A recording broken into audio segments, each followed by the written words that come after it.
So how do you feel are these SOPs now, and whether they will work when the international cruise liners will start arriving? The main part is this SOPs right now, which we are in dealing with, is with the people who have arrived in Mumbai port or in ports in India, and how they should be repatriated to their homeland.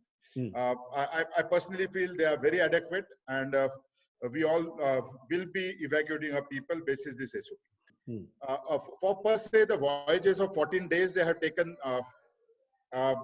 it is that because it's an international voyage, probably even if there is a dormant, what you call that as a dormant case on board, and if it erupts, there is no surety that within these 14 days there might have been a dormant case and which erupts.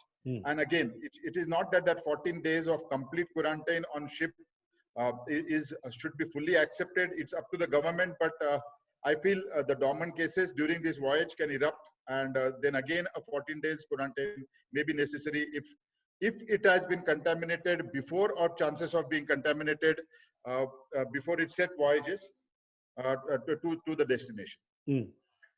No, it will take much longer. That is why the economy has to bounce back. Nothing remains low for a long time. The economy will bounce back. At the end of this bounce, when it comes to apex, and now people want to have a leisure, that is the time the leisure industry is going to come into picture. So that is what I said. We would be one of the last businesses to get back into action or in a viability.